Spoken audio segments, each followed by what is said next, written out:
Good morning all and welcome to this edition of the Sbs Lift Forum 2022. As a first thing, I would like to ask you to turn off your mics and cameras, as only the speakers here will be able to speak, just to avoid confusion. I hope you can all hear me well. A couple of technical info before starting. At the bottom of the screen, you should have a small button to choose the interpretation service. And that's it. And again, please, the microphone switched off. Should you have any questions, please put them in the chat, and then we will ask them to our speaker in double Q question and answer sessions, one at the end of the first panel on tools and instruction in the digital age with Mr. Patrick Cox, and the second one after the roundtable with stakeholders. So please feel free to start dropping your question should you have any. Welcome all. This year, the Sbs Lift Forum, as our very detailed title say, is dedicated to harmonized standards to facilitate the access and availability of instruction and special tools at all lift installation.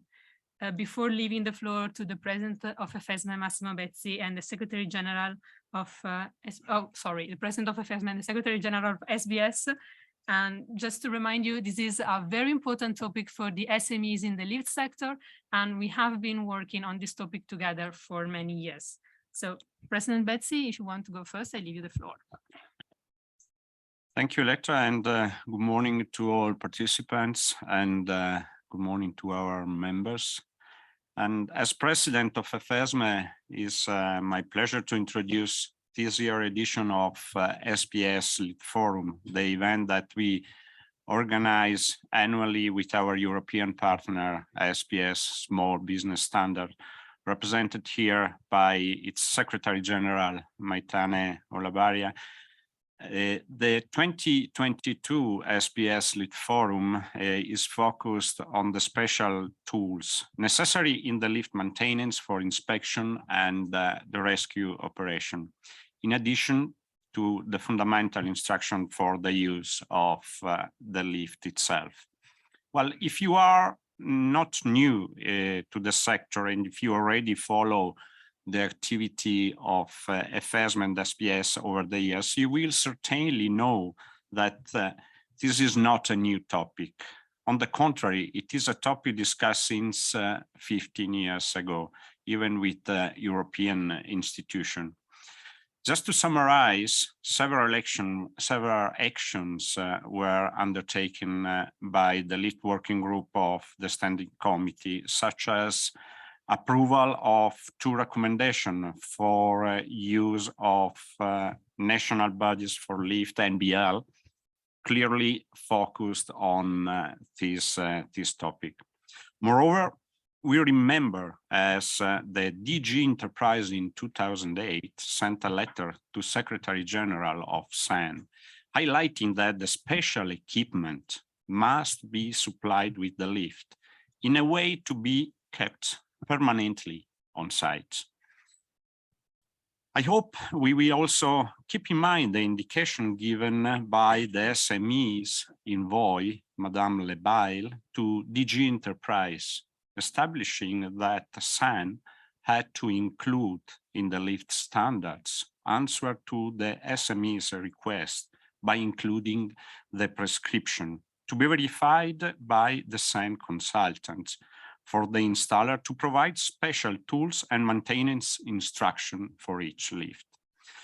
Well, this edition of Sbs Lift Forum is therefore based on years of work by our experts, validly supported by our partner SBS.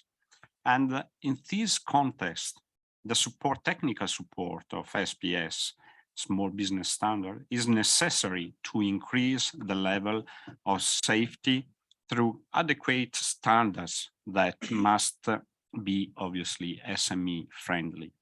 Here today, we are bringing you the personal experience and the voices of the institution and stakeholders directly involved. We will present you with the answer we have been able to gather by consulting the organization carrying out the technical inspection, the notified body for lifts.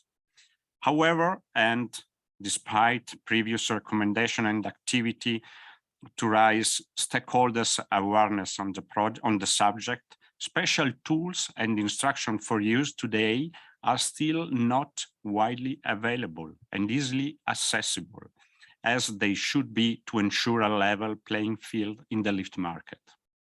On this basis, we decided that this topic was of great importance and that it deserved further investigation, also in the light of the latest technology and the role of digitalization, which are playing an important role with regard to the special tools and instruction for use.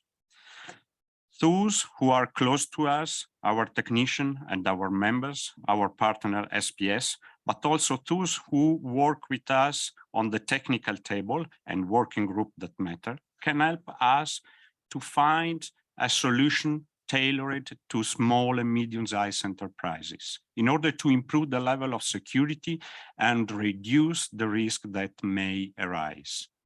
Special tools and instruction for use are certainly crucial for the sector and especially for its SMEs, but is equally certain that standard, especially harmonized one, have the potential to adequately help our SMEs. I leave now the floor and due space to the voices of the players directly involved in our standardization world, and to the entrepreneur who will bring here their contribution based on their daily work. Personally, I would like to thank the speakers present here today, and it's a real pleasure to have with us, as I mentioned before, the Secretary General of SBS, Ms. Maitane Olabaria. Thank you to be here.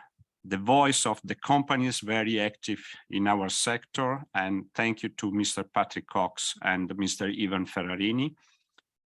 Thank you to Mr. Paolo Tattoli, the chairman of the UNI Lift Committee, Italian standardization body and convener of the Scientist 10 WG13. And in addition, of course, I express our warm welcome to the representative of the European Commission itself, Dr. Frauke Hoss, policy officer of DG GROW H2, for the first time participating to our event. We hope, therefore, that this forum will not only be an important opportunity for information and training, but that it will also provide for talk for all the parties invited and involved to start again and continue exploring this topic so that a widely shared solution can be reached soon. This, respecting the needs of all, will certainly create a situation where safety is respected and the work of all parties involved encouraged. Thank you all for your participation to our event. And now I let you the floor, Aletta, to introduce the new speaker. Thank you very much. Okay, so our next speaker is going to be the Secretary General of SBS Small Business Standard, Maitane Olabaria. She's a Spanish national with 20 years of experience in European affairs and standardization, with a degree in political and administration sciences, and a very long experience in SEN, EMOTA, and SESIMO. So we can say, Maitane, you have a solid experience in standardization, machinery, and everything we are working on together. So I leave you the floor. Thank you very much. Thank you very much, Elettra, and thank you, Massimo, as well for the words, the introductory words as well to this Lift Forum. So on behalf of SBS, I also wanted to welcome all the speakers and also all the participants online with us to this Lift Forum that we are organizing together with FSME, like every year.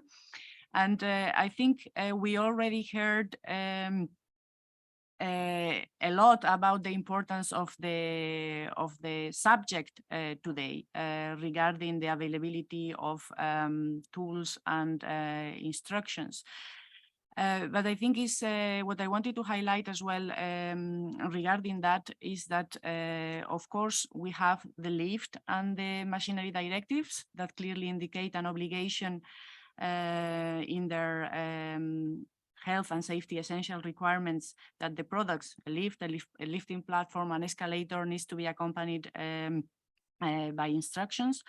And of course, when implementing these and other essential requirements of these pieces of EU legislation, and also assessing the conformity of the products with the requirements, companies, notified bodies, market surveillance authorities, they trust and heavily rely on harmonized standards. So it's important that these harmonized standards, especially for SMEs, have clear maintenance instructions. They are specific as to the steps that need to be carried out, while also remaining neutral as to who is to carry out those steps.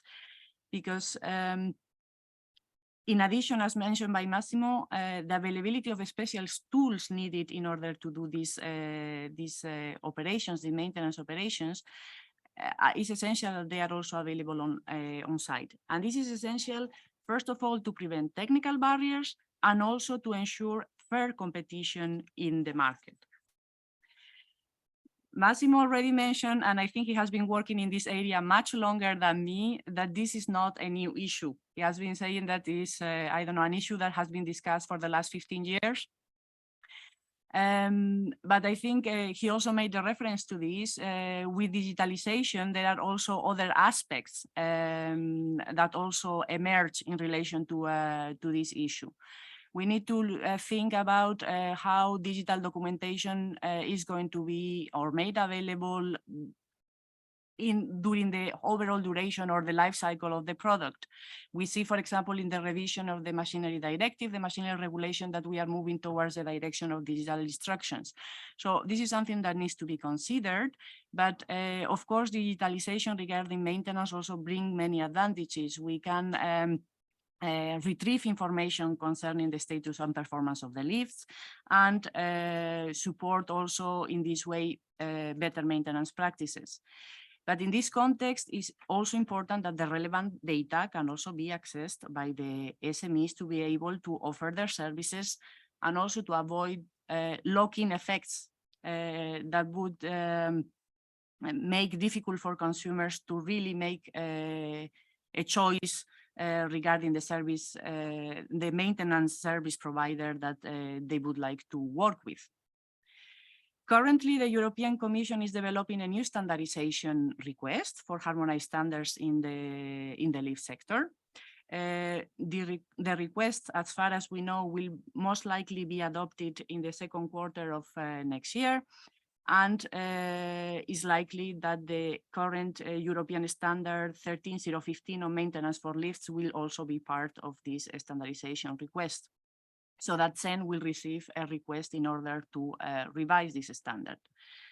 SBS has submitted comments on the draft standardization request, and I'm sure also the discussions of today will be also useful in that context.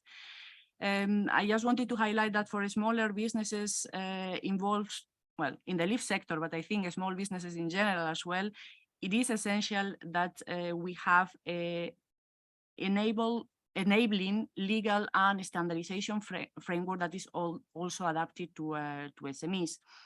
This is important to ensure that SMEs are not discriminated against and don't have the possibility to compete fairly. And I would say that this is precisely what is the role of SBS, at least in the area of standardization. We are working with the European Standardization Organization, Sensenelec and ETSI, and also at international level with ISO and IEC, to ensure that small businesses in Europe are properly represented in the standards making process, and that standards, of course, meet their needs. One way to do this is by appointing SME experts to relevant standardization committees and working groups. Currently, we have 65 experts working in more than 80 technical committees, including, of course, the CEN-TC 10, the ISO-TC 178 on lifts, and also in the area of smart lifts within ETSI. Regarding the lift sector, we have been cooperating with many years with FSME. We are very happy to do that. And we are carrying, apart from helping in the representation of SME interest in technical committees, we also carry out other activities like studies and as well ensure the representation as well of SMEs in relevant groups like the machinery expert group, lift expert group, and also the coordination group or notified bodies. Always with the aim of bringing to the discussion the perspective and the needs of small businesses. And I think it's important we don't forget that small businesses represent at the end the majority of businesses in the European economy. Of course, we also work very much in awareness raising. We try to raise the awareness of SMEs in general about the importance and benefits of standards. But we also are there to raise awareness of policymakers about the needs of SMEs. And I think this is precisely the event of today, to try to have raise awareness of all parties, but also is a good occasion, I think, to have a discussion about this important issue that, as I said, has been discussed for many years, that also needs to be considered, taking into account digitalization aspects. And also, I think it will be a fruitful discussion, I hope, in order to contribute to the future standardization work as well in this area. And I think with this, I will end and I will leave the floor to much more knowledgeable speakers from the industry. So yes, thank you again all for being here. Thank you, Maitana, for your introduction to the forum. So we move now to our first session, which is dedicated to tools and instructions in the digital age. Before starting, I'd like to remind you to switch off your mic if you're not speaking, and if you have any question, to put them in the chat of the event. You should have it on the right side of your screen. Okay, then we move to Mr. Patrick Cox, our first guest. Patrick is the CEO of the TREE Consortium in Italy. The 17 member companies of TREE have an annual turnover of 60 million euros, employ 400 persons, and maintain around 40,000 elevators. Impressive. TREE focuses on customer needs to prioritize improvement and employee hard and soft skills, and in the streamlining and automation of processes of member companies. So I'm sure you are the right person here to explain us the digital approach to tools and instructions. Finally, Mr. Cox has a 30 years experience in services industries, and he has contributed to the creation of customer value through process involvement and product improvement. So Patrick, thank you very much. I will share now your presentation and you're free to go. Thank you. Thank you very much. And first of all, let me thank FSME and SBS for the opportunity to share some thoughts and the experience that the consortium has developed and enacted as we proceed in our roadmap to take advantage of the opportunity of digitalization in our sector. It's obvious that we have a golden opportunity as SMEs to use the digitalization as a disruptive element that can level the playing field with bigger organizations. We need to be able to adapt our businesses to these new challenges and train our people to take advantage of the new opportunity. If we are able to do so, we are able to capture added value and generate value to the customer. That is what we need to do as businesses. It's not only cost cutting, but it's generating value for the customer. And that is the challenge that we face as businesses. So if we consider the opportunities and the challenges, we need to look towards the larger horizon and try and envision a new reality for our customers and our organizations. If we consider the past 30 years, our business environment has changed dramatically. It was only in 1995 when voice over IP started and began revolutionizing the approach that we as consumers have with technology. It was the primary purpose of voice over IP was to save money. But in doing so, it generated a whole new world that no one at the time could envision.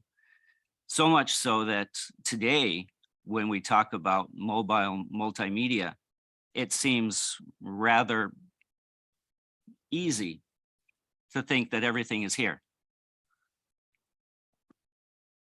But it is revolutionary for our businesses, and we need to take advantage of this revolution to make our businesses more appealing to people to come to work for us, easier to understand, quicker to do, and at the same time, provide added value to the customers.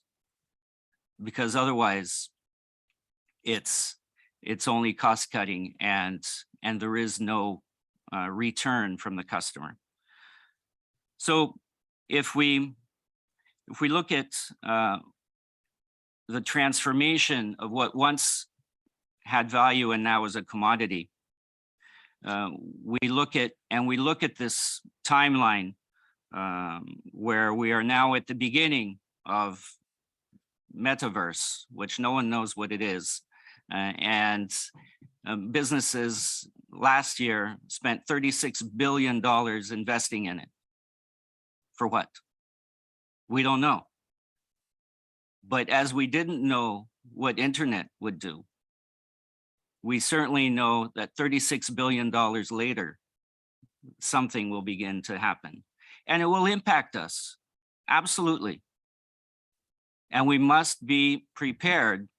And the only way we can be prepared is if we continue to drive towards harmonized standards, the digitalization of our businesses, and how to monitor the advancement and the performance of our activity through specialized tools, which is exactly what we're talking about today.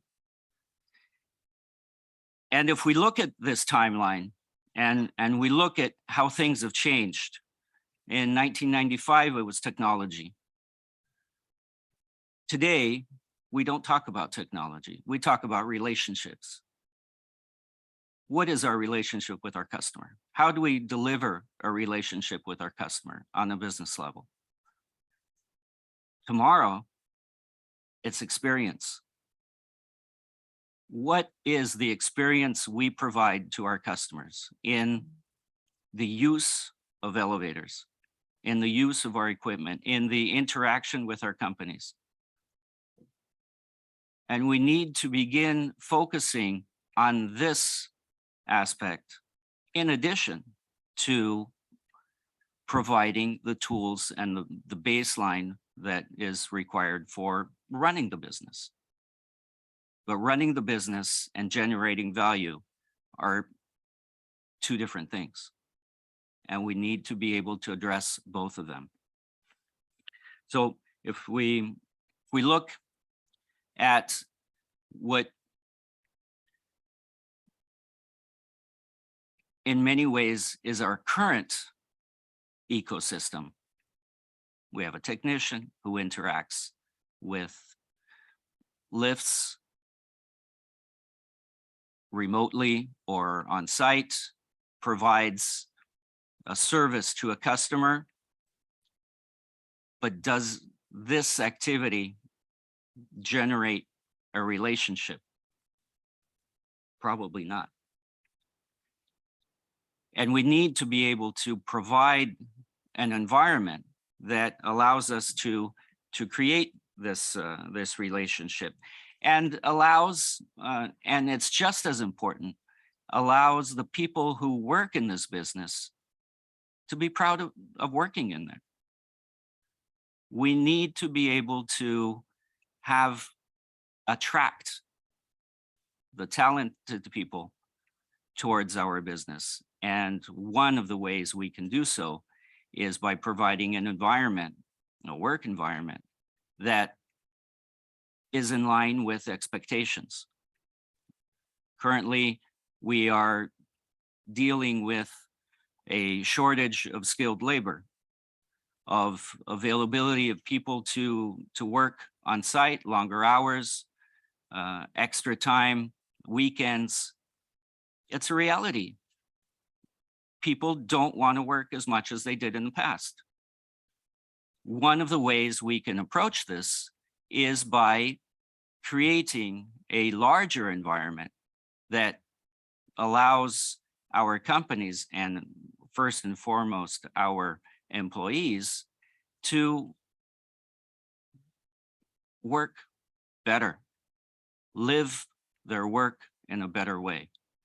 We need to address this issue as entrepreneurs, as small and medium businesses, because it is a differentiating issue for us.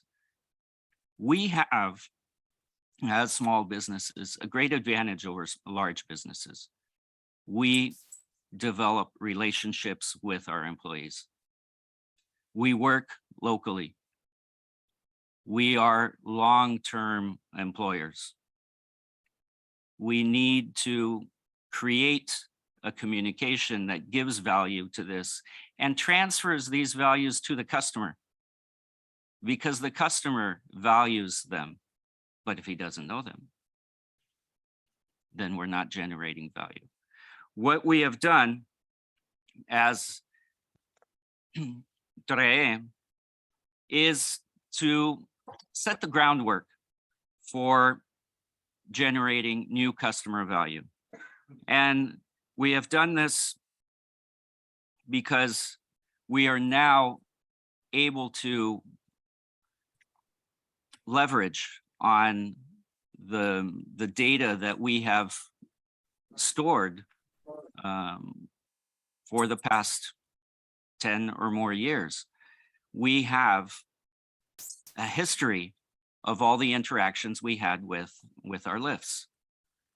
But that history, if it's in this, does nothing, because it doesn't generate value. So we need to transfer that experience and provide the intelligence that transforms the data into information, and that information into value. And this is what we have begun doing as a consortium by working on an environment that takes all that information, all that big data, and begins working it. So if we move on to the next slide, what we have done is we have begun working with a larger environment, all of the companies working together, and begun interacting with our customers, whether they are a building, whether they are a hospital, or whether they are a factory, and we are beginning to put their information together with ours, creating information that combined generates value. If each one of us works only on his own information, the value you can generate is not very much. If you work together with customers, if you work together with other providers, third parties that operate and interact with our systems and with the systems of our customers, together we can generate more value and allow the customers to appreciate what we do. And if they appreciate what we do, we can charge a higher price. And that is what we are after, obviously. We want to make money, and it's legitimate. It's not something we should be ashamed of, but we need to do it by providing value. And in order to do so, if you can go to the next slide, we need to add more information, more know-how, more skills, new skills. Who would have thought 10 years ago that we needed artificial intelligence in our business? Why do we need artificial intelligence? Because it's the cheapest way to get the best information in the shortest amount of time. Obviously, we need to create the intelligence, and only we can do that because we know the business. We know what counts. And if we work together with our customers together, we can find the best way to generate value that is interesting for people. Because if it's interesting for people, then people pay for it. And they're happy to pay a price that they consider fair. And it seems simple. It's very complicated. And it's a very, very long process, and it probably never ends. But the baseline is harmonized standards, applying these standards within the company, and making sure that everyone has the right tools to monitor the processes and work more efficiently and attract through these mechanisms, attract talented people who like their job and do it with pride. What we are aiming to do, obviously, is to move from a system which is traditionally based on routine maintenance, pre-programmed maintenance on a cycle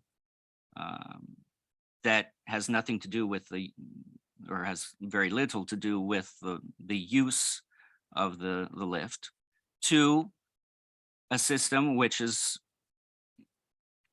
less reactive and more proactive. And when we have the algorithm that works, predictive. And obviously all this matters to the customer because he has a better service. It matters to us because we can deliver a better service at a lower cost. And so the margins improve, and we need to invest these margins in increased performance and increased value to our customer. So if we look at this experience and we look at what the framework is for our businesses, we also must move in terms of language from a language that is only concentrated on technology to a language that speaks of relationships and allows us to venture forth and use the word experience in how we generate value to our customers. We need to move away from a concept that is dangerous. It's very dangerous, where the lift maintenance is a commodity. It's not. It doesn't have to be. We need to understand what the customer wants, what he values, and how we can deliver on that value.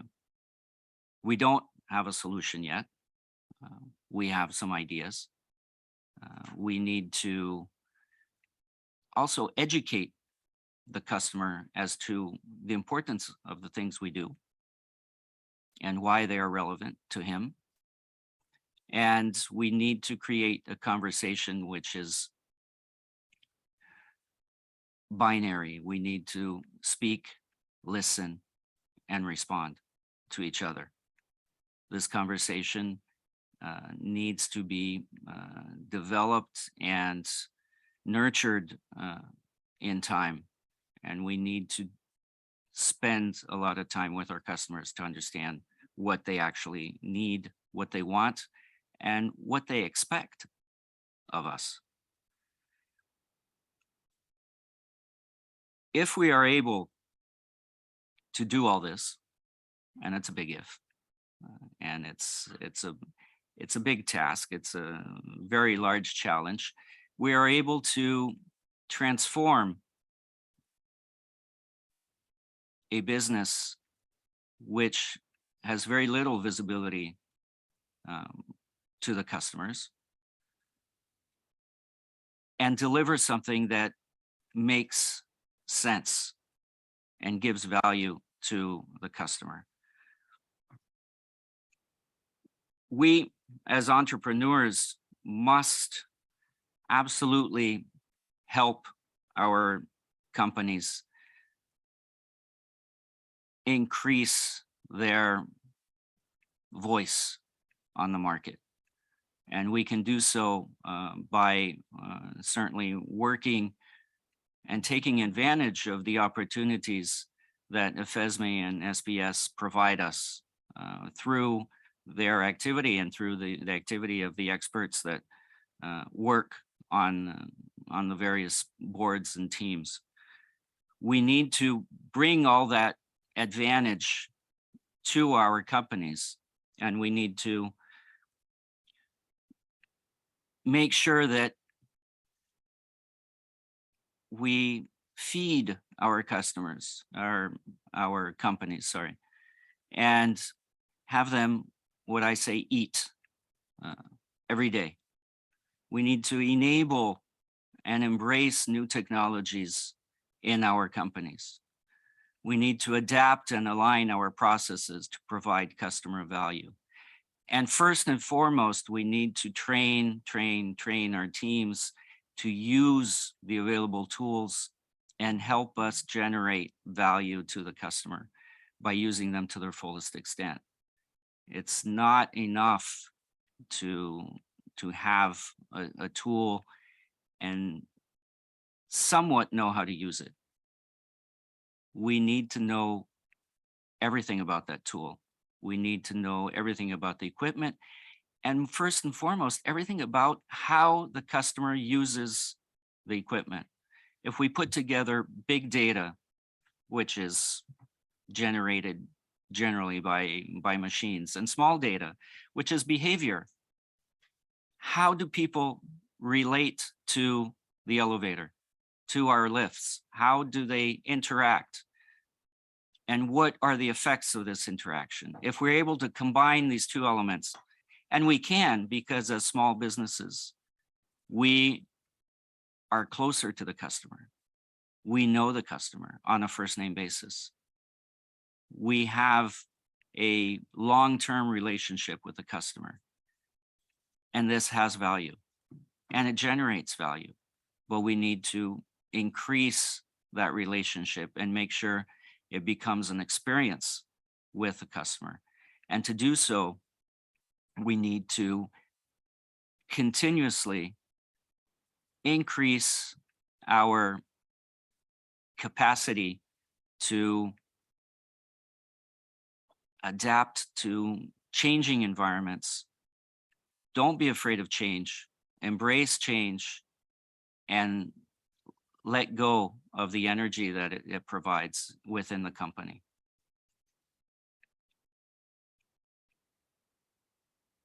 Thank you. So Patrick, thank you very much for your presentation, for explaining us this interesting topic, the role of the intelligence and everything regarding to our sector. Again, if there is any question from the public, I'd like to ask you to put them in the chat, so then we can ask them to our speakers here. Luca, do you have a question for us? Go for it. No, I just wanted to ask to Patrick if the issue of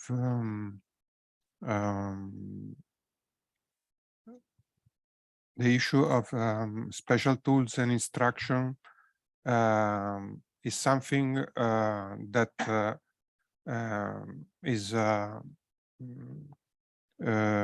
from the companies belonging to the consortium, is an issue that arises often. If it's a problem for them to find on-site. Yes, absolutely. It's a common problem. There's little collaboration within the system of the intercompanies from that use the lifts, in the sense that there's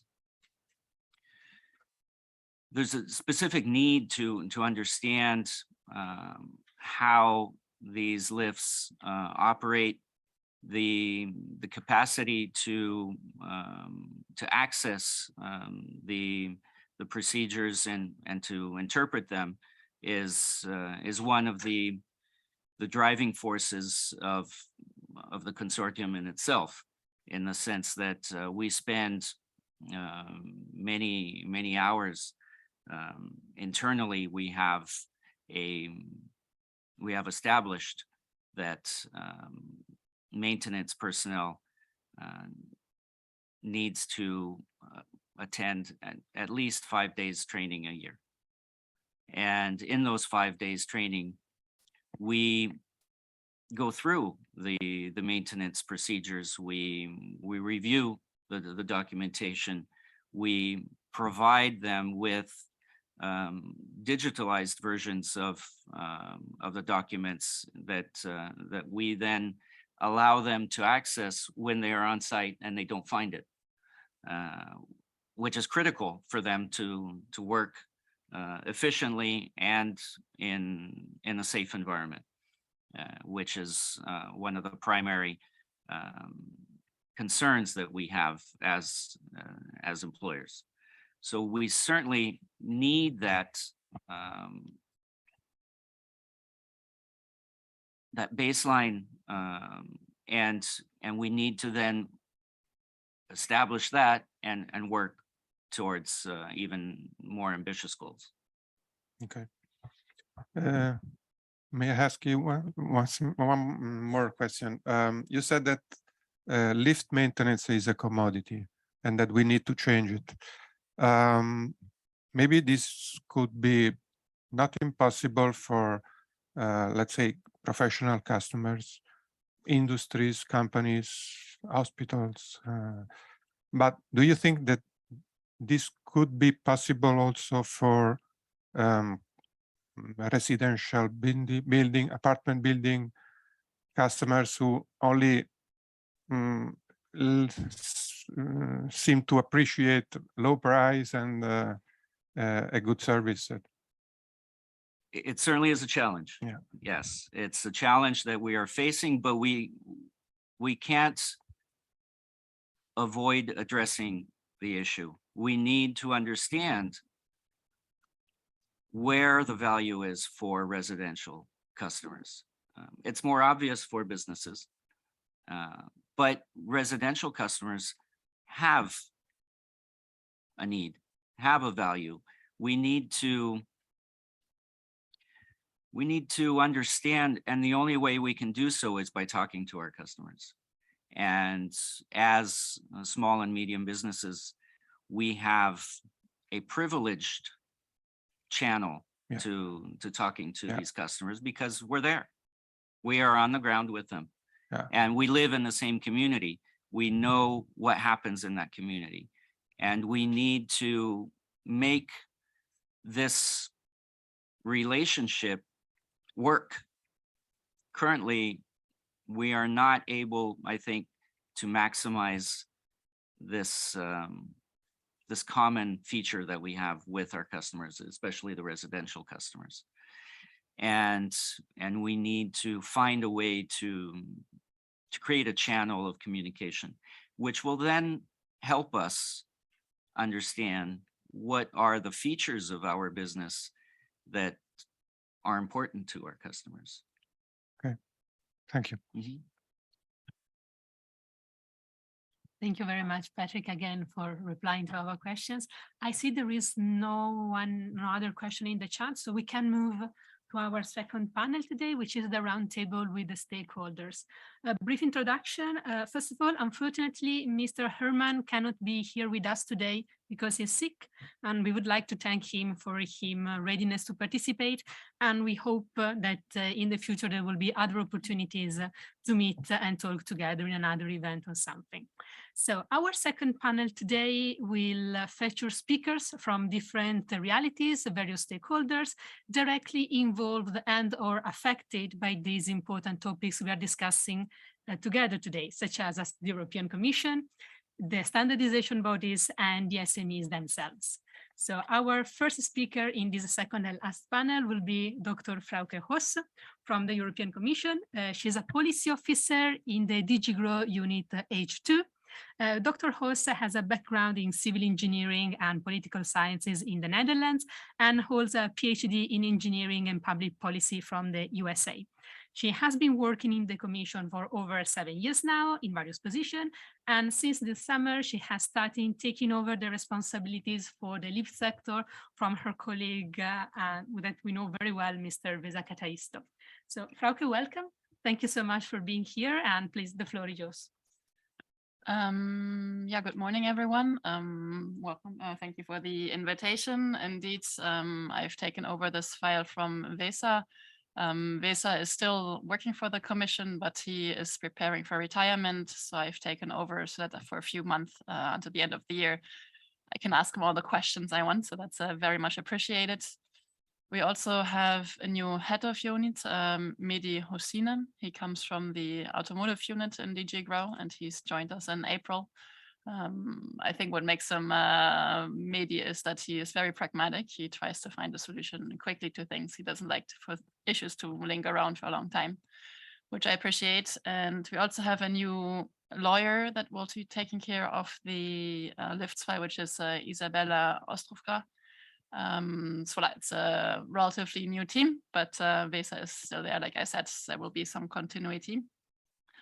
So maybe, you know, as me myself, I think I would like to start with expressing gratitude to the very small company that's maintaining the lift in the building where I live.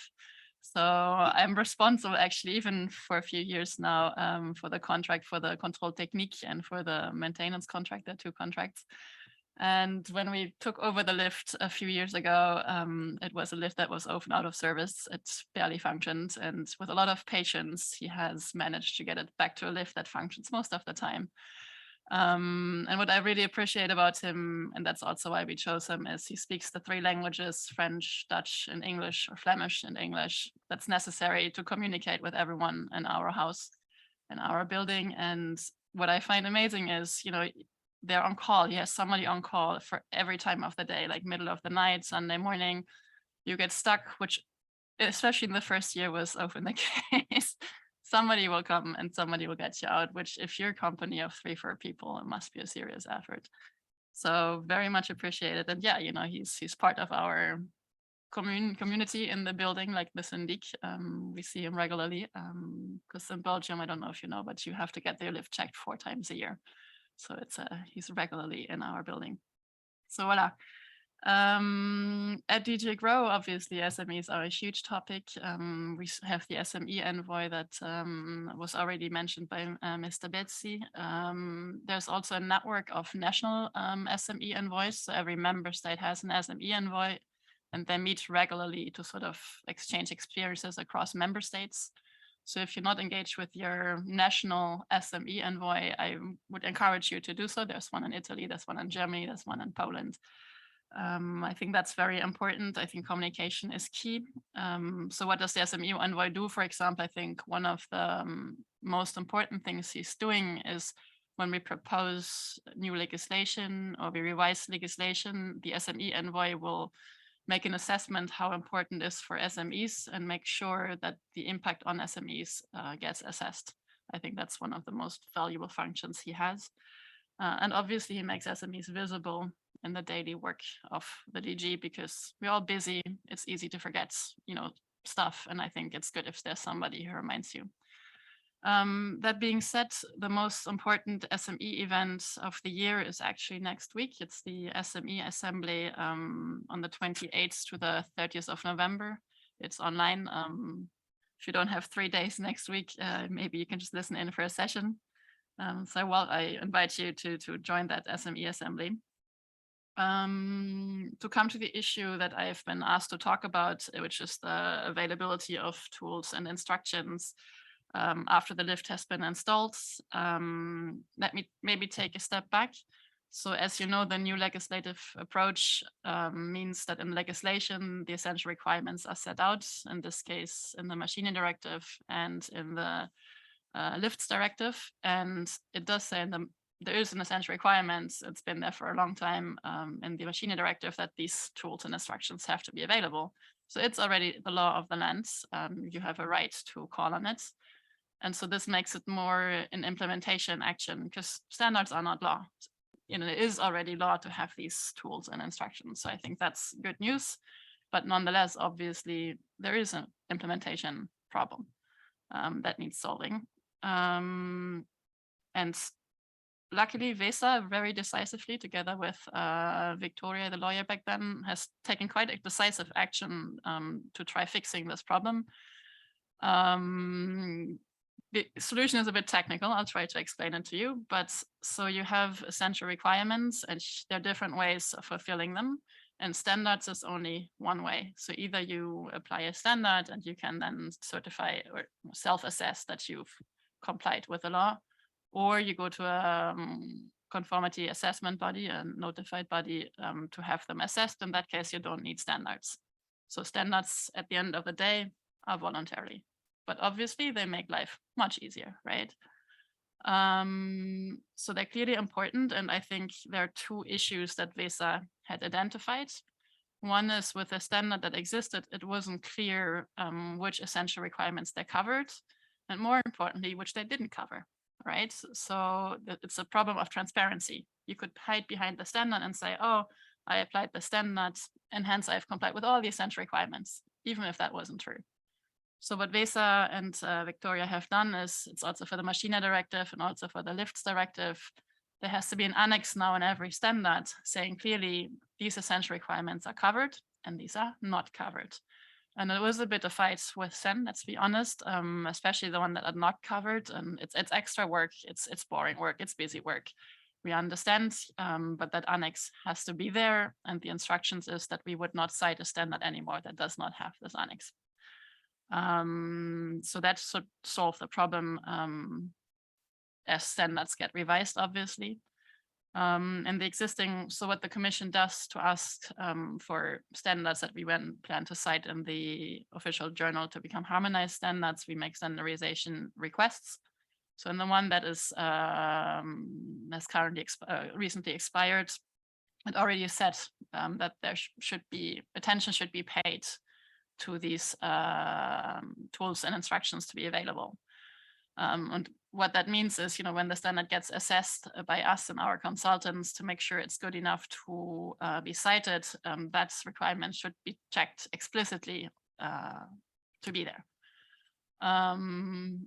If we're happy with the result, I can discuss it. So in the new standardization request that's about that I'm working on, it's that provision is strengthened actually, and it also includes, at least in the draft that we have now, it also includes the accessibility of data, because you have to, it's a bit like a car. You can go with your car to any garage and they can read out the board computer to see what's happening inside the car and in its system. So that provision is in the draft standardization requests. I think it'll stay in there. I don't see why it would disappear. So in theory, the bureaucratic work to make this happen is done. And now it's really as we go with every standard that we update them, it needs to be implemented. Like you were saying, like what Maitana was saying, the standard on maintenance and instructions is part of the standards that we will ask SEN to revise. As you know, making standards takes some time. 2 or 3 years. So, but it's all in the process. I think we've pushed it along, and let's hope it shows results also more quickly.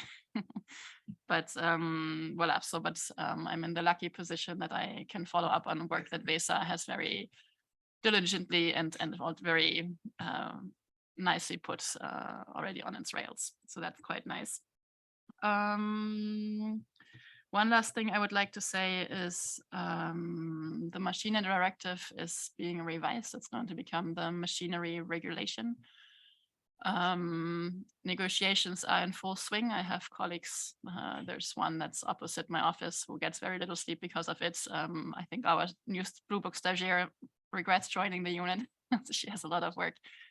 So currently it's taking a lot of time away from my hierarchy and from my colleagues to get this negotiated. I think there is the third trialogue taking place in December, and it won't be the last. There's still a long way to go. So let's see how quickly they can move. And then there's two other developments that I would like to make you aware of. One is the AI Act that's also being negotiated. I think that's worth keeping an eye on. And the second one is the Cyber Resilience Act, which again was proposed and is being negotiated now, which is a new piece of NLF legislation with a very big scope. And the scope says it's every product with a digital element is the current wording. So which is basically almost everything.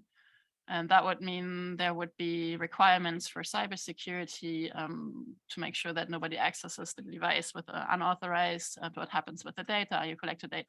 It's the whole thing, and it will apply to most products in Europe, including, I would guess, to Lift, so at least the electronic components you install in Lift. So that's, I think it's for everyone quite interesting to watch. And I think we're, as the Commission ourselves, quite curious how this will end, this negotiation. And then maybe the very last thing is there is also, it's called SME. It's a piece of legislation that was proposed a bit in the aftermath of the pandemic, because, for example, our units in the pandemic had the big problem of masks. They had to be produced quickly. There were new manufacturers. There was no time to have them conformity assessed because they were just simply needed. And so then what do you do if you can't assess the safety of a product, but you need it? What do you do? So, and many of the conformity assessment bodies, because of the pandemic, couldn't even work. So to speed up the process, if that ever happens again, they want to have a sort of emergency law that also would mean that if it goes through as it's proposed now, would also mean that the Lifts directive would get amended by a whole chapter that sets out, if conformity assessment bodies can't work or lifts had to be installed super quickly. I personally have a hard time imagining an emergency where we need a lift tomorrow, but maybe it does exist. But the idea is that there wouldn't be any exemptions. It applies to every NLF legislation. So that's going to come for sure. But as you can see, like the machinery directive has a very strong focus, the negotiations on innovations in digitalization. You have the Cyber Resilience Act, you have the Artificial Intelligence Act. Like you were saying, I think digitalization will be the topic for the next few years. And I think we in Europe have to speed up a bit to not, have the same experience with the combustion engine that we think we have a very good product. And it is a very good product. And it worked really well until times had changed. And then suddenly there is a huge problem. Another one, we had a meeting yesterday with ELA, the European Lift Association, and the Chief Standardization Officer, Maeve, and there was this discussion about China being a very big market. We've heard the message. I think there is, especially with the new EU standardization strategy, we've tried to give European standardizers and European standards more standing in the world. But that only works if companies and experts go to technical committees. If there is 8 Chinese and only 1 European, it gets difficult. And I think it's a question of numbers. And I think we have to show up, all of us. So that's maybe something I would really encourage you, if you have any time, please go to these technical committees. And if you go, just don't be an observer, but actually engage. I think it's really important to make the European voice heard in the global standardization world. And I think it's also like, there is China, it's true. And Maeve, the standardization officer, chief standardization officer, she made a very fair point and said, there's also the rest of the world. If something happens in our trade relationships with China tomorrow and you lose 40% of your business as a company, it's difficult. So I think it's, we shouldn't get too distracted by these problems and make sure, I think, it's a bit like you were saying, we have to provide a good product. If we make good standards, people in China also want to be safe. People in South America want to be safe. So if we are able to provide good standards, and if we are able to show lifts are safe in Europe, if that's an experience you have when you come to Europe, then I think we have a very good also product to sell on the standardization thing, and that should make it easier for everyone in the lift sector to provide good services. So if there are any questions, I'm happy to answer them obviously. Voila, thank you. Thank you very much, Frauke, for your experience and explanation of what's going on from a European Commission point of view. And thank you very much for joining us in the lift sector and everything connected. And we don't have questions for the time being. Maybe we will collect all of them at the end of the session so we can move to our next speaker, Mr. Paolo Tattoli. Welcome back, Paolo. It has been a long time. Mr. Tattoli is a mechanical engineer. He is the current president of the Lift Committee of UNI, so the Italian Organization for Standardization. He is also one of the Italian delegates in Sentisi 10 lift, escalator and moving walks since 2000, and the head of Italian delegation since 2009. Moreover, he is again one of the Italian delegates in Sentisi 10 Working Group 1, Lift and Service Lift, and the coordinator of Sentisi 10 Working Group 1 WT5, which is currently involved in the first draft of the EN 8177, so the standard on lift subject to seismic conditions. He is the convener of the Sentisi 10 WG 13, responsible for the PR EN 8142, EN 8130, and EN 8131.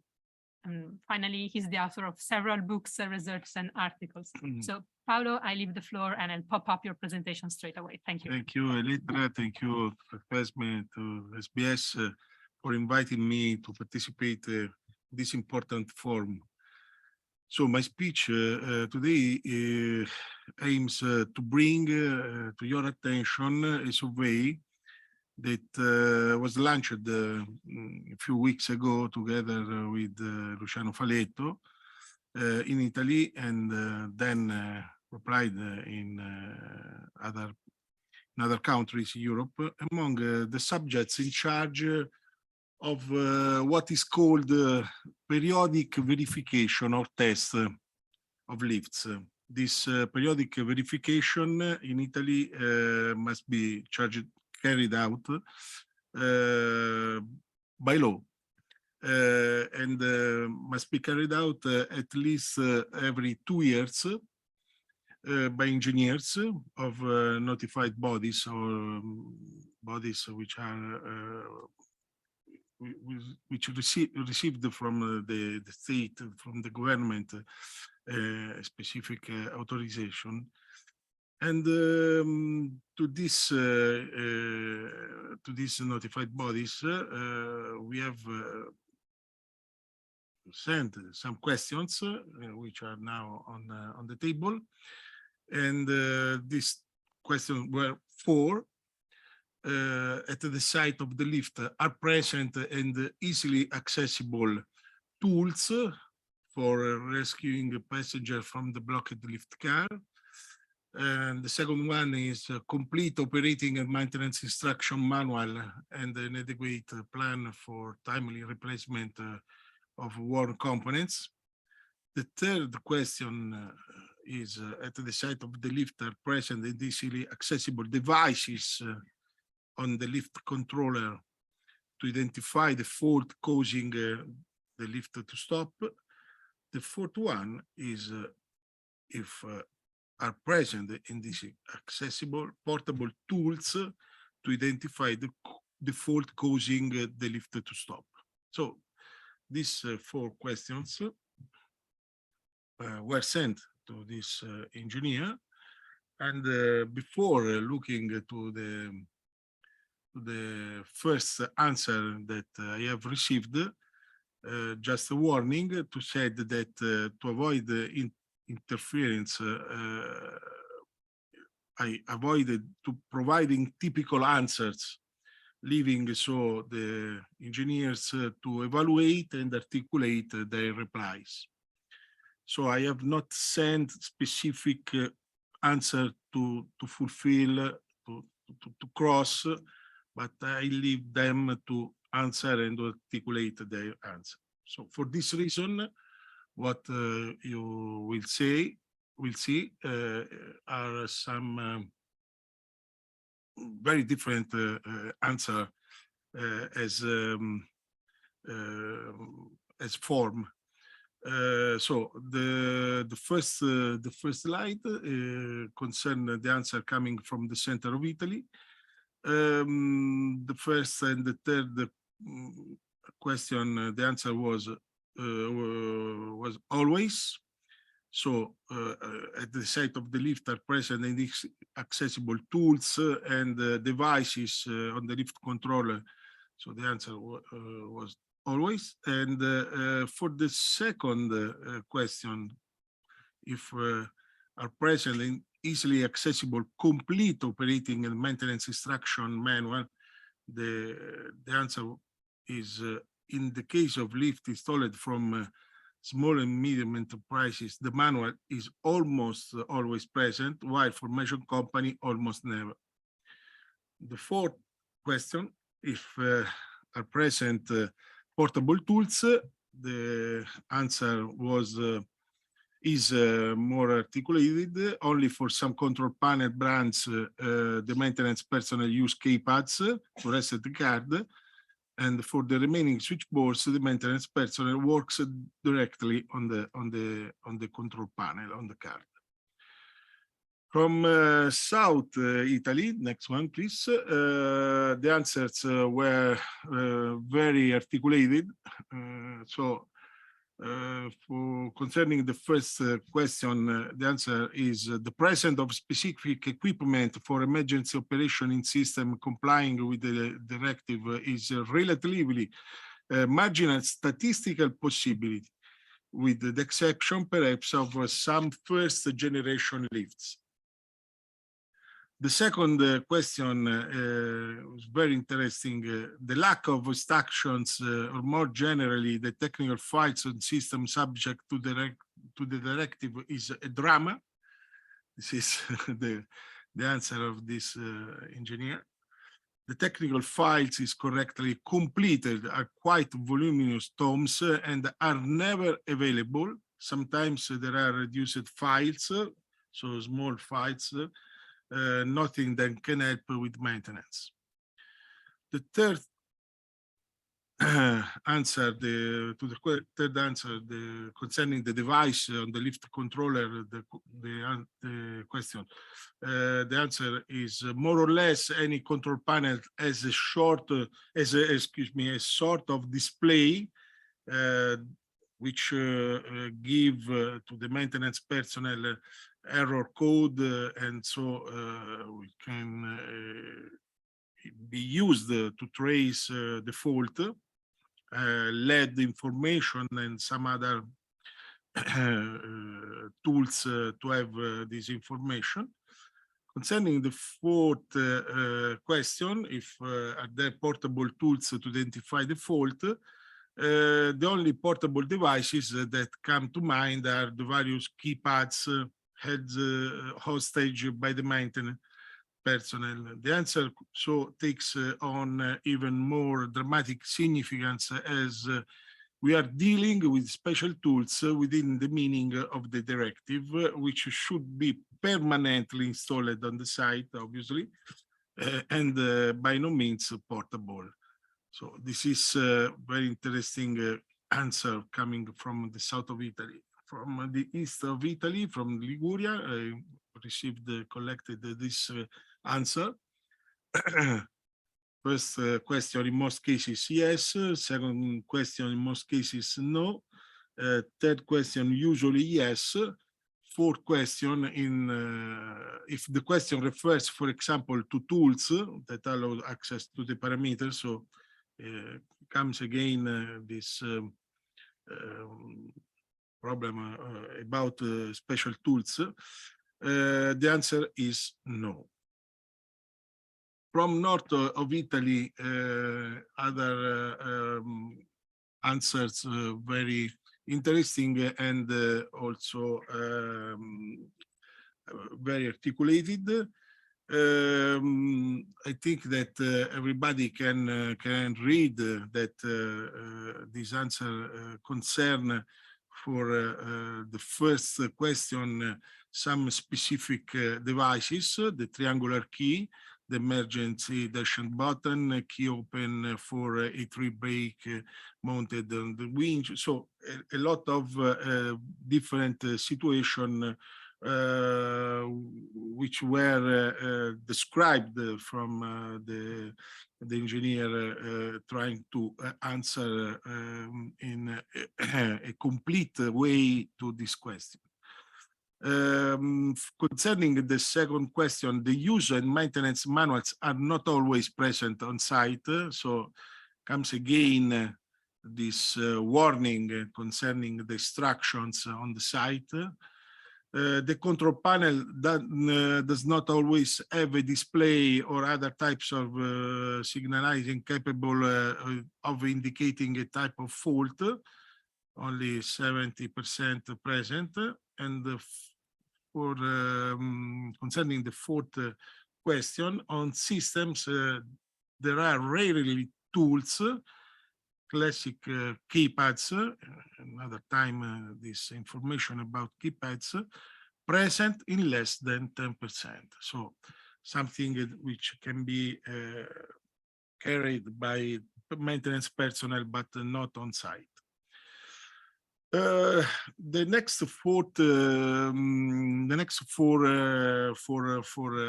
slide concern the result coming from a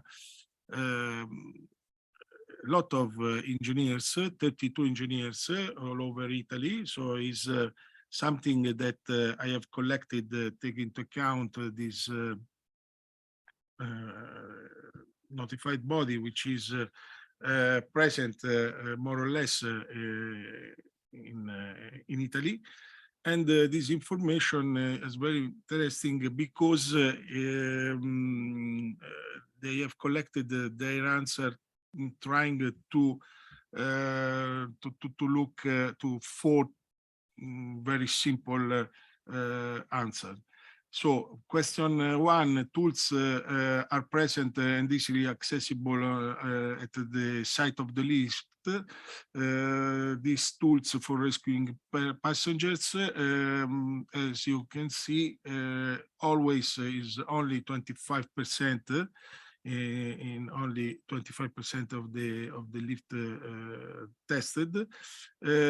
Hardly never and never is a very high percentage of this case.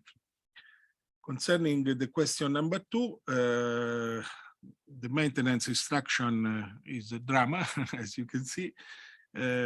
Hardly never and never is the half of the lift checked. So this is very confirmation of what we have seen till now, but is a very important information for all of us.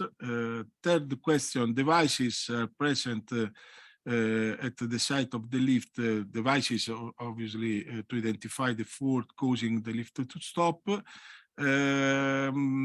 often is more than 50%. Always is another more or less 20%, and so hardly never and never only 30% more or less. Fourth question.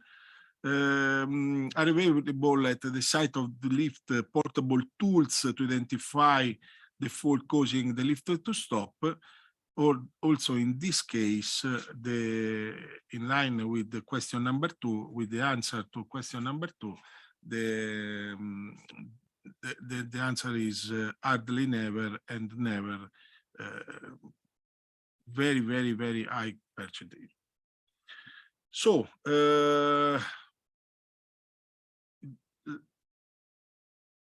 2 weeks ago, more or less, with the help of Elettra, we sent the same questions to other association outside Italy, and the first one to answer is FEPIMA, Spanish member of the federation, and the answer is written in this only one slide. The first question, the answer, if tools for rescuing passengers are present and is accessible at the site of the lift, the answer is yes, for 19% of the lift under the lift directive installed. Question number 2, complete operating and maintenance instructions, as you can see, is confirmed only 40%, so we're less than 50% of the lift installed. Devices on the lift control and on the lift controller, so to identify the fault causing the lift to stop, only 30%. Finally, the fourth question, portable tools, only in the 10% of the lift installed are present and available on the site. Conclusion, just very few words to say something about the conclusion.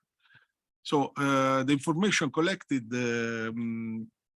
so far outlines a situation in which on the site of the lifting service, the element listed, so special tools, instruction, plans, instruction for replacing our worn components, which are necessary for the lift to maintain an acceptable level of safety during the life, the cycle life, sometimes are missing.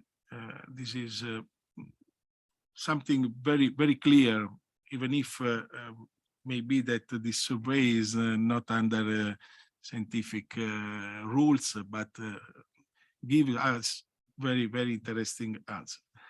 So these deserve attention and corrective actions to prevent placing on the market new lifts that are not provided with these items, which are not provided and, let me say, permanently available at the site of these items. What can be considered, from me, my opinion, the reason of this situation is the lack of clear and verifiable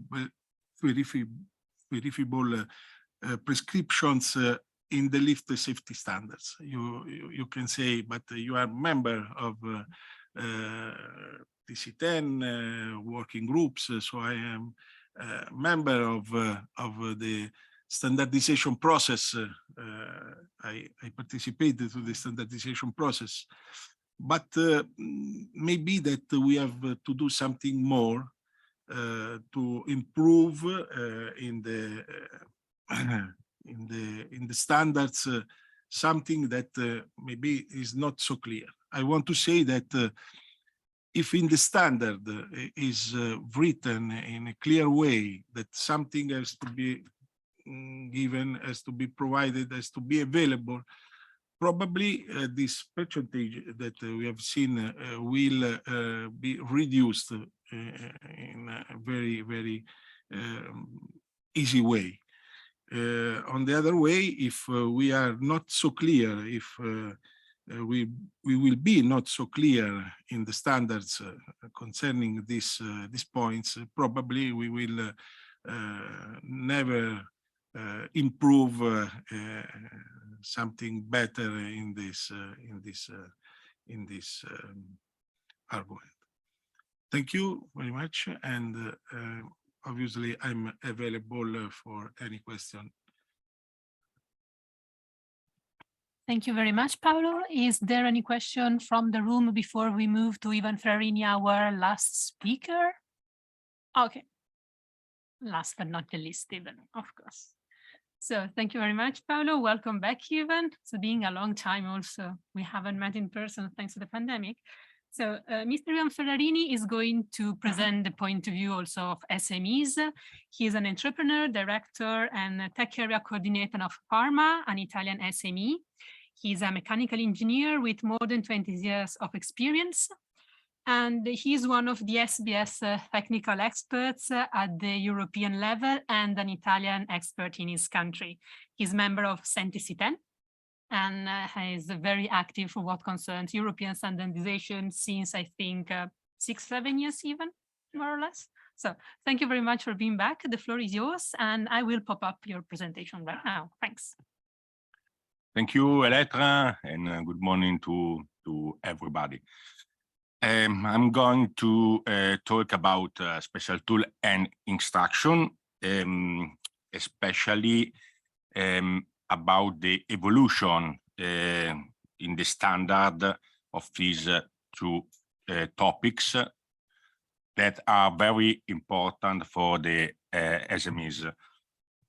And maybe we can try to understand the answer to the question of Paolo and the answer that we saw just 2 minutes ago about the survey. I split my presentation in two parts. The first one is about special tool, and the second will be about the instruction. For the special tool, we know we have two essential health and safety requirements in the lift directive. One direct requirement is a 4.4, is about the tools, is about the rescue operation, and the other one, the 1.1 of the Annex 1 of the lift directive, is the principle of safety integration related to the machinery directive.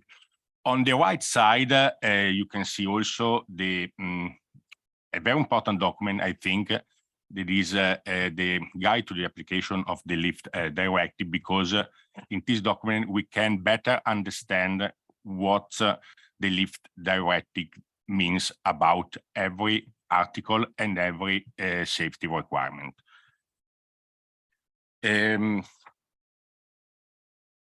Next, please. That are the legal framework of the lift directive. What was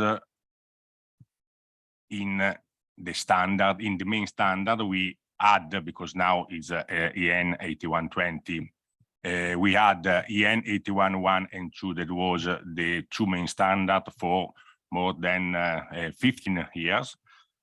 The first edition was the 1998, and the next revision was the revision of in 2009, when the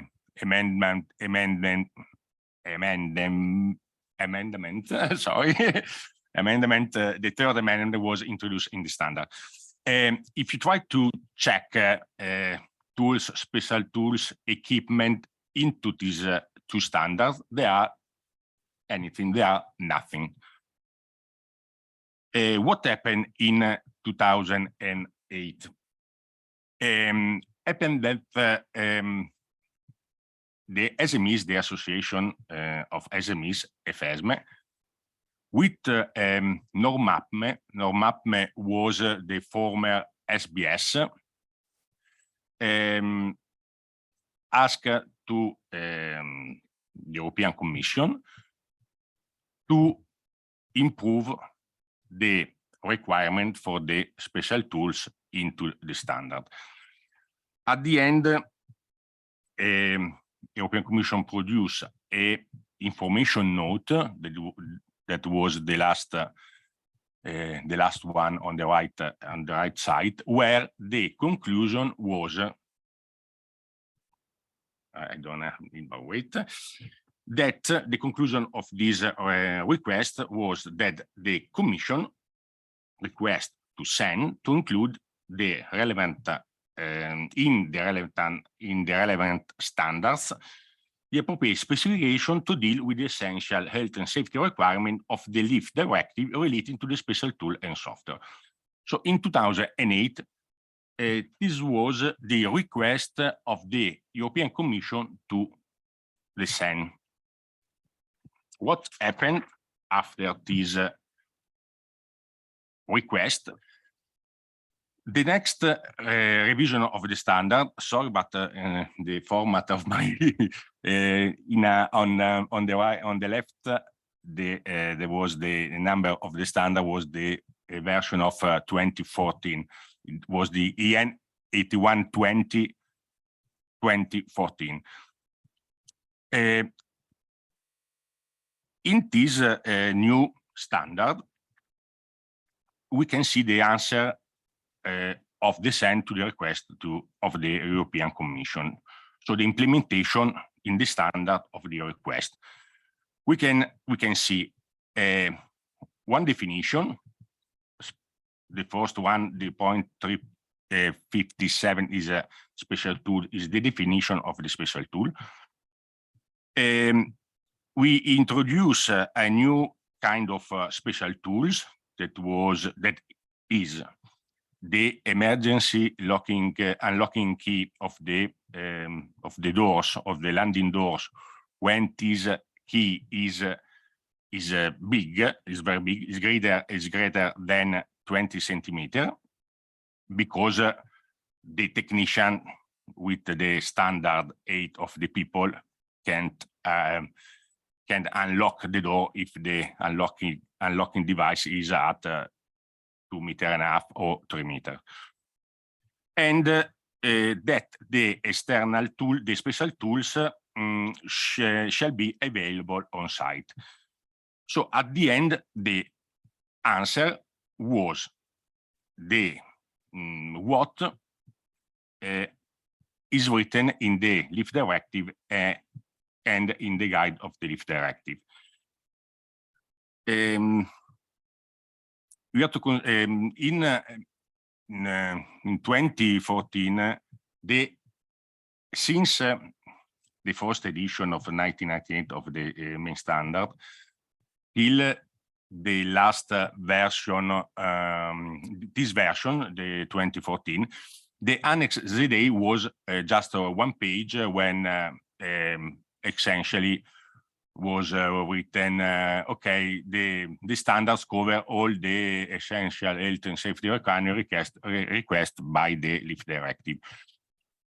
With the very famous James Elliott cases and the mandate 549 in 2016, European Commission request to send to develop, to improve the Annex ZA and to improve making a table with the correspondence between each essential health and safety requirement of the Lift Directive and the Machinery Directive with the relative clause in the standard.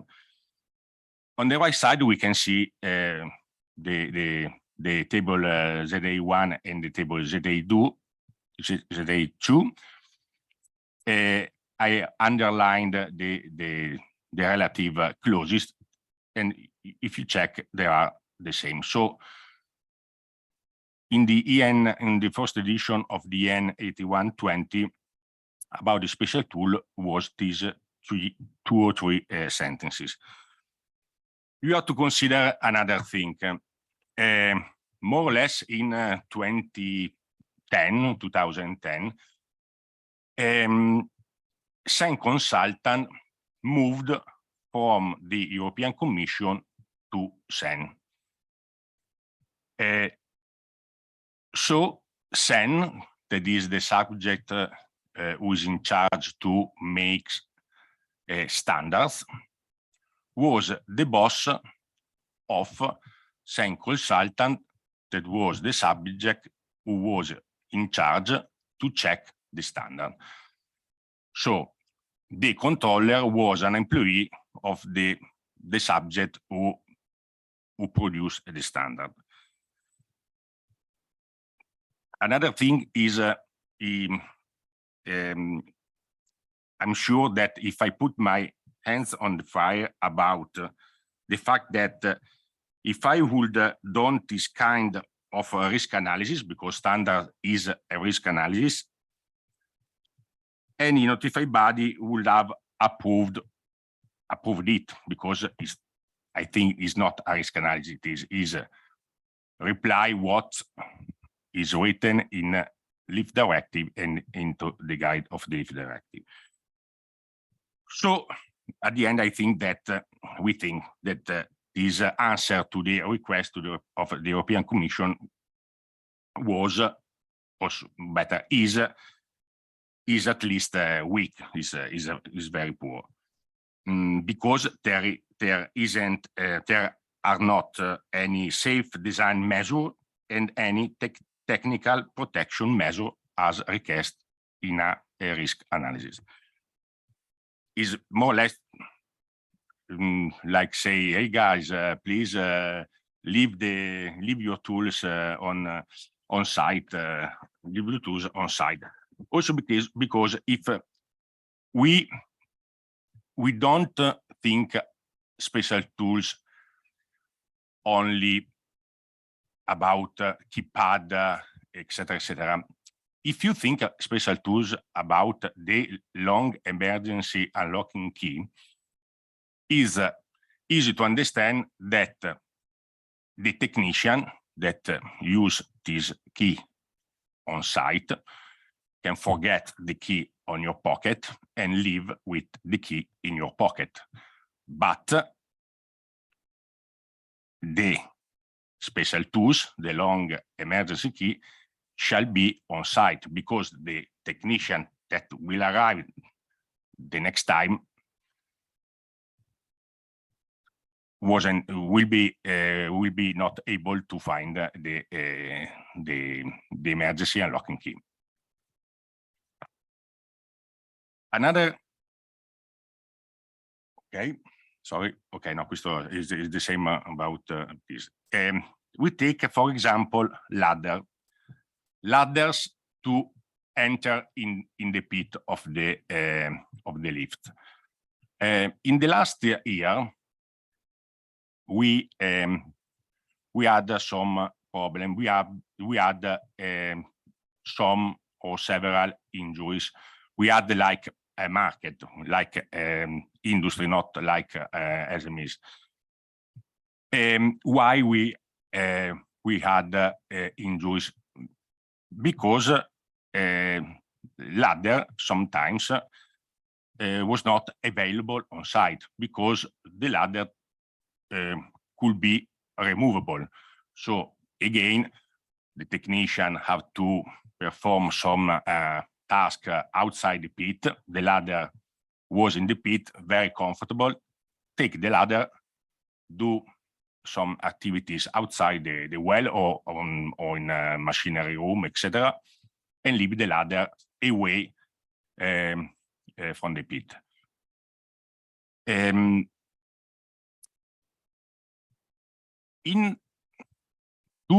The reply, the answer of SEN to this kind of injury, this problem, because it was a problem, was injuries, was very fast.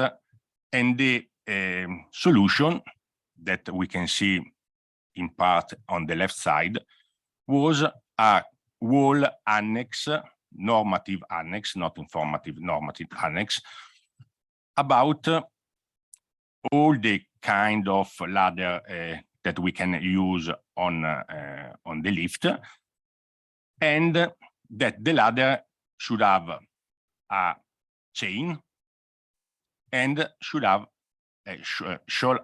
have a chain and electric contact to check the position. So to think, the ladder now are not removable by a chain or by a fixation on the pit floor, and we have a electric contact that is connected to the brain of the lift with the control cabinet that check if the ladder is in the right position. For the ladder, we have, no, just before, letter, sorry. Okay. On the right side, we can see how ladder is on the Annex ZA. Is ladder, the point about ladder, the clauses about ladder, and you can see Annex F at the end of the middle, the column in the middle. The essential health and safety requirement is the 1.1.6 of the machinery directive and is about ergonomics. So, in one end, we have special tools with two essential health and safety requirements in the lift directive, one specific for 4 and the other one connected, related to the machinery directive 1.1, but the principle of integrity is very important. And we have more or less nothing. We have a definition, we have the statement that the tools shall be on site. On the other hand, we have ladder that for the ladder, we haven't any specific safety requirement in the lift directive. We have only a, let me say, not marginal, but secondary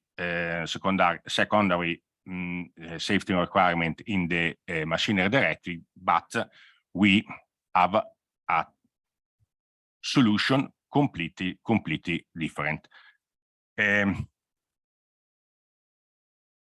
Sorry, okay. This is it is correct to improve the problem of the ladder, but because we follow what machinery directive about risk analysis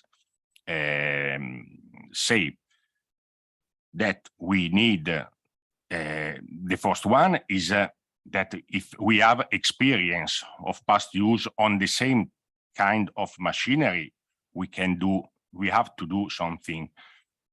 And the other one is that wording and instruction must not be a substitute for safe design measure and technical protective measure.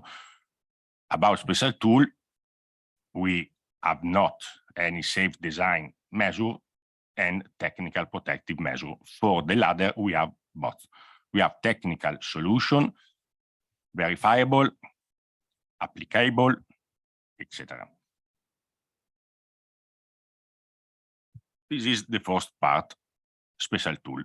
The second part is instruction. Instruction more or less is the same. We have the point, the safety requirement 6.2 in the lift directive, and for maintenance, inspection, repair, periodic checks, and rescue operation. What we have in the standard, the first edition, the 1998, there was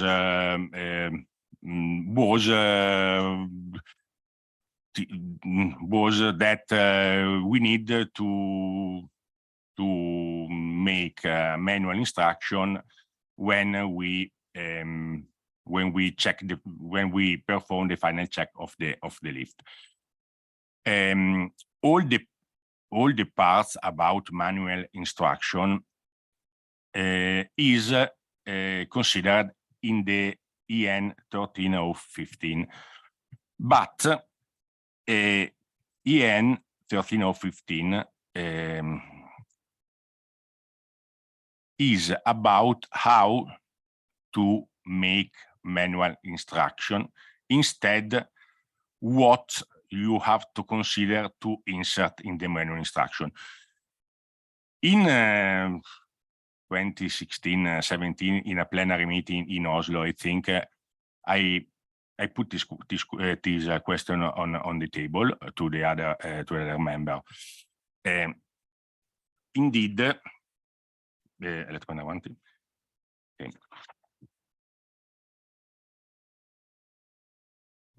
No, the next one. Next. Okay. Questa, this, okay, perfect, thank you. Okay, and what we have now in the standard about information for use and manual instruction. More or less, the reference, the main reference is EN 13015. We add that we have to specify in the manual instruction location and use of special tools, if any, including the identification of special tools. On the right side, you can see the relative essential health and safety requirement of connected to the standard. What happened on site? Happened that we can have instruction to check the overspeed governor. That is not about, is a maintenance operation, is not a rescue operation. When you have to use special tools, in this case, the famous keypad. What in the manual instruction about this is written that you have to connect the plug of the keypad into the socket ABC without any legend, without any another kind of instruction.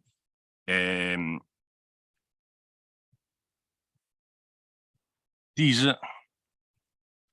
is a maintenance operation. It's not referred only to rescue operation, because sometimes we heard that tools are available for rescue operation, maintenance operation. You don't need any kind of tool because we can perform the maintenance operation directly from the control cabinet of the lift. Is not always like this. And the other thing is that we have two kind of manual instruction. We have the manual instruction that is on site, that could be, for example, 30 pages. And we have another kind of manual instruction. We have the manual instruction of the technician, of the manufacturer of the lift, more or less 200 pages. So if Mr. Ivan Ferrarini, owner of SMEs, have to perform the maintenance on this kind of lift, I have only the manual with 30 pages, not the manual, the complete manual to perform all the activities and the task that the lift need for the maintenance and for the repair. So this also is maybe the reason, because after more than 20 years, are still here to talk about special tools and instruction manual. Next. So, okay, perfect. As I said before, in 2016, the European Commission, by the mandate 549, request a new, not new standardization, but to revise the standards about the James Elliott case. When with the SNTC 10, we tackle the EN 13015, and we with the comments of the HAS consultant, that now same consultant was sometimes ago, now is a HAS consultant. This is a third part that is in charge to check the standard for the European Commission. When we tackle this standard with the comments of the HAS consultant, more or less, so more than a half standard will be completely erased. So at the end, we decide as SNTC 10 that will not be any revision of this standard, as this standard will end its life when and with life now is an harmonized standard, but will not be improved and revised in the future. So at the end, next one.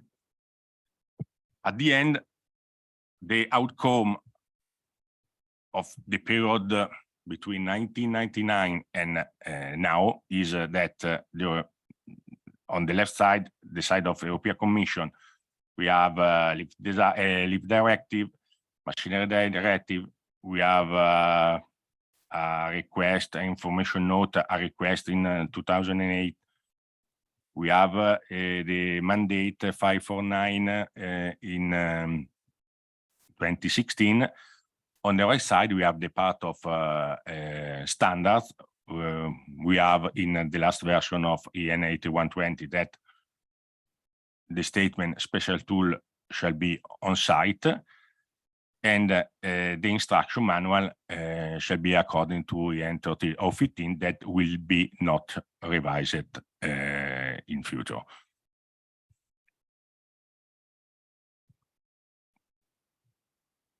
So proposal, because also we have to propose something, because otherwise everything no. Proposal is this special tool like removal, like a ladder. So special tools think about the key, okay, not think about the keypad or another special equipment, etc. Special tool with electric contact like ladder to check that is in storage position, that it on site. The other one is for the instruction. We need a specific requirement, not general statement in the standard as we have at this moment. Just to understand better the last sentence, I try to. Ultima? Yeah, okay. I try to better explain what, in my opinion, is a specific requirement. We have to insert in the standard what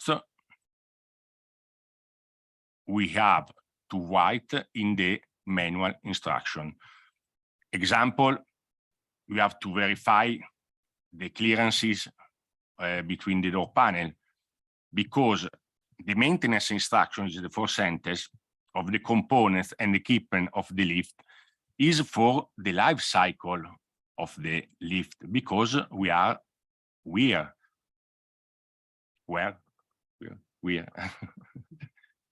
so we have to check the gap, we have to check a lot of things to guarantee that the lift is maintained in the same condition for its life.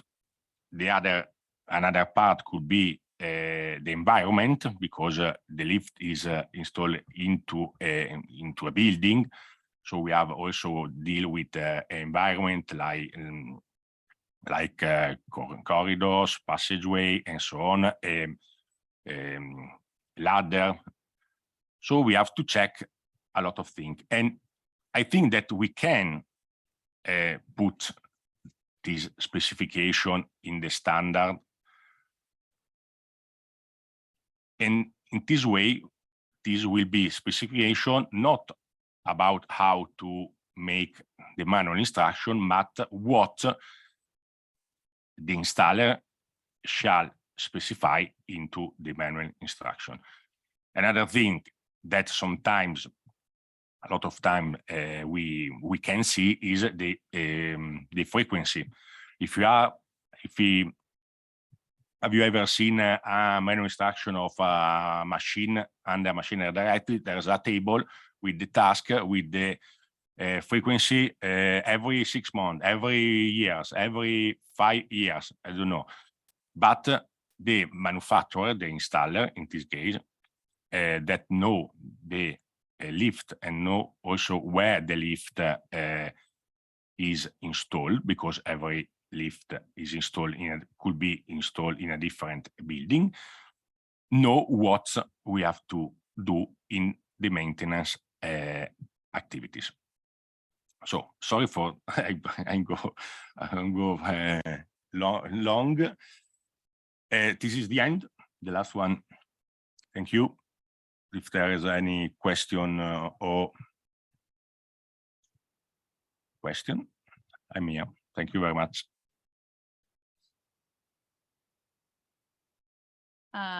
Thank you for presentations. If I maybe can react, I think you nicely reinforced my point, why it's important that SMEs are represented in the technical committees, because you don't want a bureaucrat like me to tell you how to do your job, right? And that's the exact reason why standards in Europe are developed by experts and people who actually work in the field, not people who sit in offices making, just rules.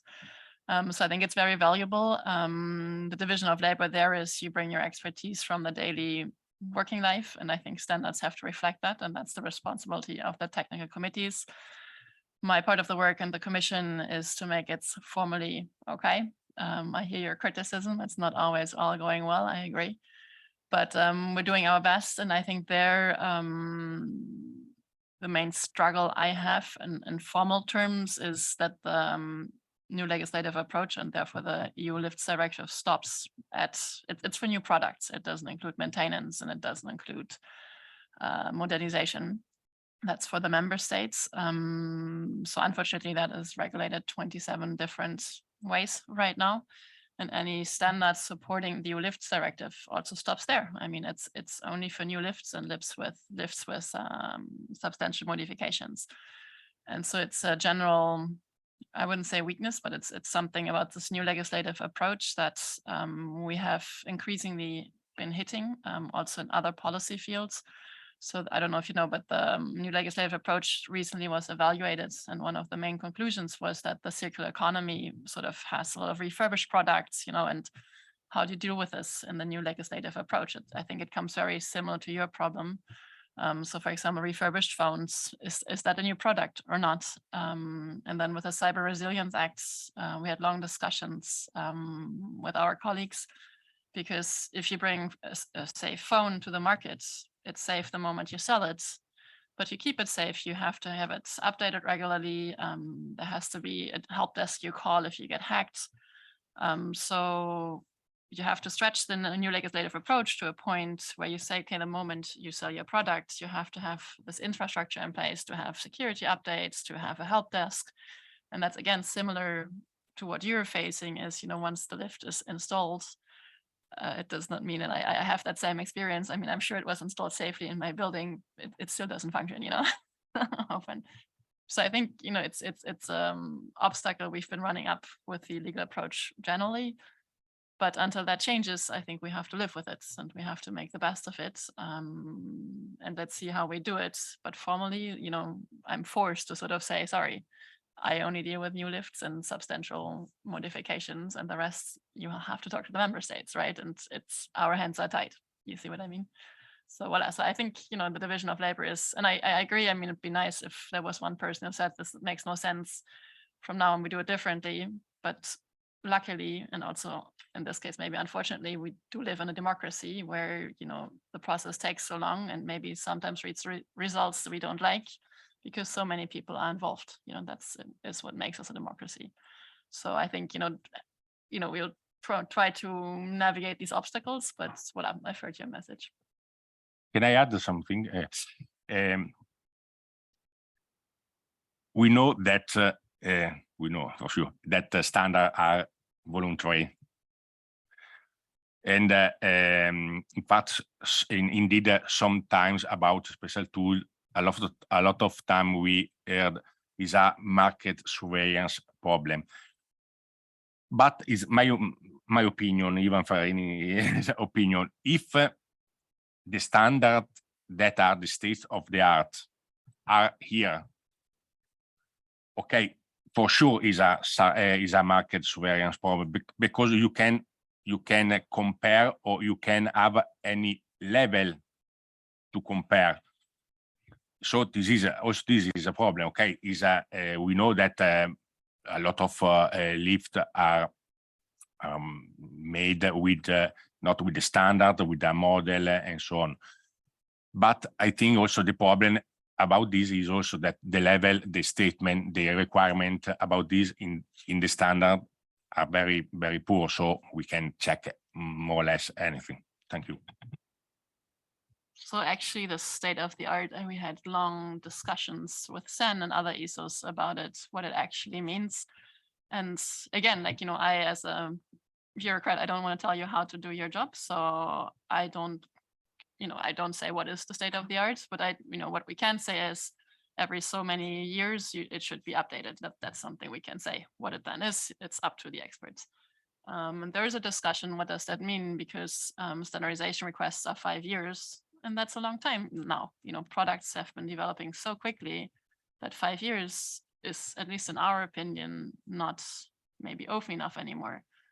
But then the question is, what's open enough? Every year, every 2 years? Because you don't want to have a new standard every year either. You know? So I think, you know, it's a discussion we are having with every single standardization request in every single sector.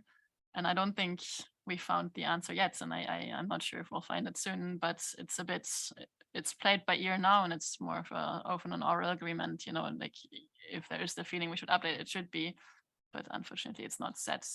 There is not a good solution yet, and at least in my personal opinion. Thank you very much for both of us. Any other question from the room or from the public in chat? Luca, please. Yes, we know that lift directives only applies to new lift to be put into the market, and not to existing lift. But the survey from Mr. Tattoli showed us what we already know, that many lifts lack of instruction and special tools on site. And when the lifting involved is a CE market lift, that's a non-conformity according to the lift directive. So lift directive is involved in this process. So what should be the procedure to be followed to restore safety on this lift? Somebody should report the non-conformity to the notified body that involved in the assessment procedure, and report, and then the notified body should report to the market surveillance authority of the member states. Is this the step should be followed, or there is other system? Yes, so this is exactly where I was trying to say that the new legislative approach doesn't give a very satisfying answer, because, you know, formally the lifts, when it gets a CE marking, is only checked the moment it's put on the market, you know. And so what happens after, maybe you started with the best intentions the moment the lift was put on the market and installed, but then the company goes bankrupt or whatever happens, you know, but it's not going to be checked again because the market surveillance is only for this very first moment. And this is, like I was trying to say, by the new legislative approach as a whole. And therefore also the EU Lift Directive just doesn't have a satisfying answer. And we have to make do until that maybe one day changes. And, you know, it's not going to change soon because it would change for every single sector, not just lifts. So that would be a huge decision to change that.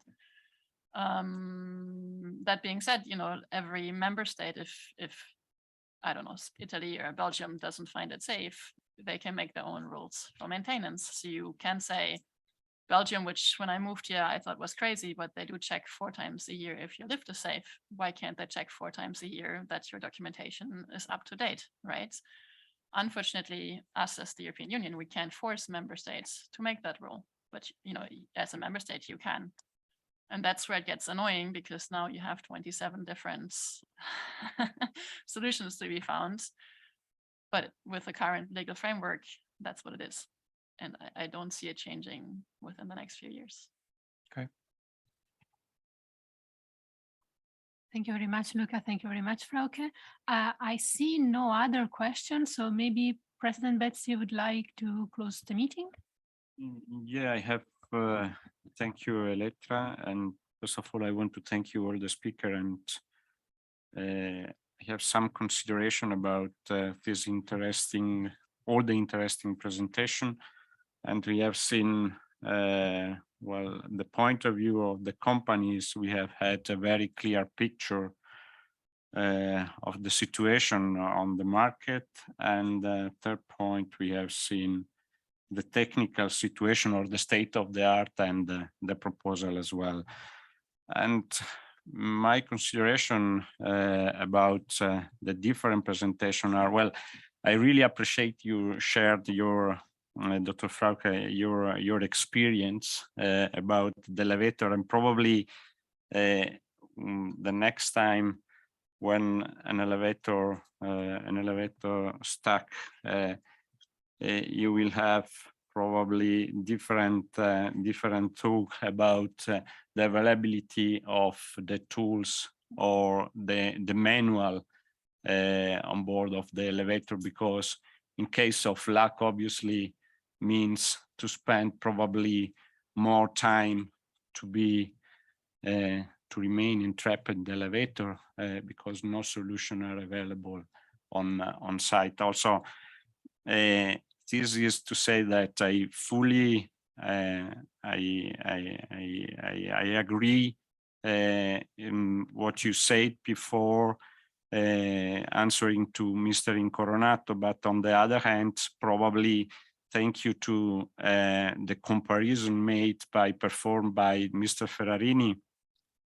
We have to try to find a better solution or improvement in the standardization process. We have seen what we have available in the Lift Directive for a simple tool like the ladder. Let me say the ladder because it's nothing in terms of technology, but on the other hand, we have no detailed solution to have who oblige at the end to have the special tools and how to manage the special tool or the instruction on site. And Mr. Ferrarini, well, he made his proposal, but a very simple proposal, but I think we can achieve easily this solution. And clearly we have seen during the presentation of Mr. Cox about a possible future situation. Well, not so future, but you already are working on it and you are moving in this direction, probably improving the system you are able to achieve easily and in a better way, and obviously profitable way as well. And this is for all the SMEs who are acting on the market. And just one note about the presentation and performed by Mr. Tattoli. You mentioned, I don't know if I missed the message, sorry, Mr. Tattoli, but you mentioned that you have got answer from 32 engineers from active on the market.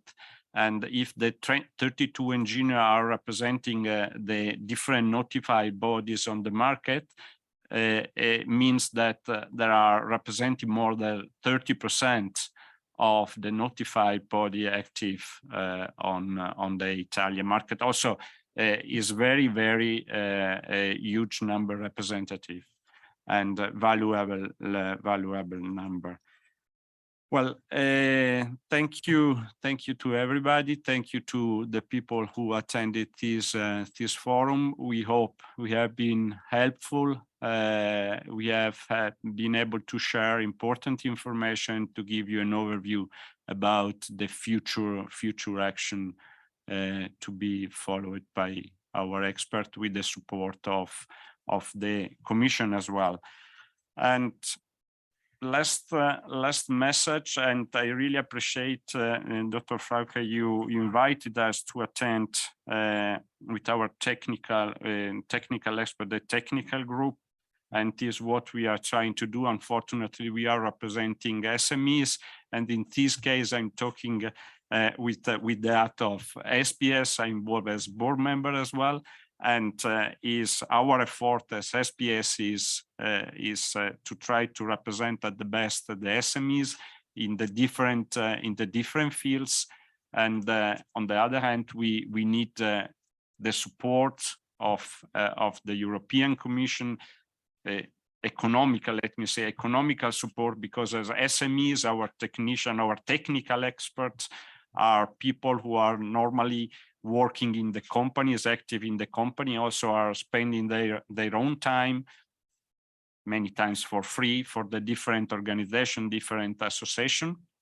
And we are in a different, let me say we, because I am entrepreneur as well, also, we are in a different position compared to the technical expert representing the OMS. And well, this is an important message that I want to launch to the European Commission. Thank you very much. Thank you very much for your attention and participation. Thank you. Thank you. One last thing, should anyone from the public have more questions on a second time, please feel free to contact us and we will get back to you as soon as possible. Thank you all again. Bye.